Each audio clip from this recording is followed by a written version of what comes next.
Les questions qui tournent autour du salaire sont des questions fondamentales qui donnent lieu à des batailles d'idées. C'est dans ce cadre que s'inscrit ce dossier du lien syndical. Il s'agit d'armer les camarades sur cette question afin de les aider, dans les débats avec les salariés, à balayer toutes les idées reçues et aussi avancer nos revendications. Le Code du travail, en son article L3221.3, en donne une définition. Constitue une rémunération le salaire ou traitement ordinaire de base ou minimum et tous les autres avantages et accessoires payés, directement ou indirectement, en espèces ou en nature, par l'employeur du salarié en raison de l'emploi de ce dernier. Le Code de la sécurité sociale définit quant à lui le salaire comme toutes les sommes versées aux travailleurs en contrepartie ou à l'occasion du travail, notamment les gains ou les salaires, les indemnités de congés payés, le montant de retenue pour cotisation ouvrière, les indemnités, les primes, qualifications et tout autre avantage en argent, les avantages en nature, ainsi que les sommes perçues directement ou par l'entremise d'un tiers à titre de pourboire. Article L242.1. Cette définition nous semble devoir être explicitée. En effet, le salaire est d'abord le paiement de la qualification. Celle-ci est composée de 3 éléments: la formation initiale, la formation continue, l'expérience professionnelle. Le salaire dans le modèle français présente une double composante. Le salaire direct, c'est la composante individuelle ou salaire net en bas de la feuille de paie. C'est ce que je perçois sur mon compte bancaire. Ensuite, il y a le salaire indirect, qui est la composante collective formée par les cotisations sociales, y compris ce qu'on appelle la part patronale. Le salaire direct et le salaire indirect constituent un tout, le salaire socialisé. L'apparence, c'est le salaire plus les charges.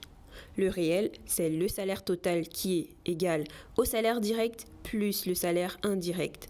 Et cette distinction est loin d'être anodine. Les cotisations sociales forment le salaire indirect. Notre système de protection sociale est en fait salarial. En effet, retraite, maladie, chômage en constituent les principaux piliers. Ils sont financés par ce salaire indirect. Les cotisations sont versées aux différentes caisses qui vont distribuer ces sommes. Le système dit de répartition. Le salaire indirect constitue aussi un salaire mutualisé. Versé par tous les employeurs, il assure une véritable péréquation. C'est pourquoi cette cotisation n'est pas un prélèvement, c'est plutôt un élément de salaire qui augmente le pouvoir d'achat au lieu de le réduire. Elle n'est pas un impôt ou une taxe, elle n'est pas une épargne, il n'y a pas d'accumulation financière, tout est distribué immédiatement. Elle n'est pas non plus une assurance qui serait calculée à la tête du client en fonction de ses risques propres et de ses versements individuels antérieurs. Même hors de l'emploi, nous restons des salariés. En effet, le salaire socialisé permet la reconnaissance des situations hors emploi dans lesquelles le salarié est placé à un moment ou à un autre. Chômage, formation, vieillesse, maladie, les cotisations sociales étant immédiatement transformées en prestations sociales affectées à ces diverses situations de vie. Avec la cotisation sociale, démonstration est faite dans la pratique qu'il est possible d'assumer toutes ces situations à l'intérieur même du salariat, sans passer par la fiction, sans recourir à l'assurance, ni même à l'impôt. Que nous soyons retraités, chômeurs ou malades, nous sommes payés par le salaire. Nous sommes et restons donc tous des salariés. Le chômeur indemnisé, c'est un salarié en attente d'emploi. Le retraité est un salarié placé hors de la subordination de l'emploi. La référence à la convention collective de rattachement est obligatoire sur le bulletin de paie. Imposée par les grèves de 1936, puis réimposée par la résistance ouvrière par le programme du Conseil national de résistance. L'horaire mensuel de travail, il correspond à 35 heures hebdomadaires. Il résulte du calcul suivant. 35 heures par semaine fois 52 semaines par an, le tout divisé par 12 mois. Le calcul est faux. Il n'y a pas 52 semaines par an. 52 fois 7 font 364 jours. Il manque un jour, même un peu plus si on tient compte du 29 février tous les 4 ans. Le véritable horaire mentionné devrait être 152,19 heures. Il peut être inséré congé payé quand sont pris des congés payés. Encore une fois, c'est la lutte menée par la CGT qui a permis l'octroi de ces congés. On l'oublie trop souvent. Le salaire socialisé. C'est la somme du salaire brut et des cotisations patronales.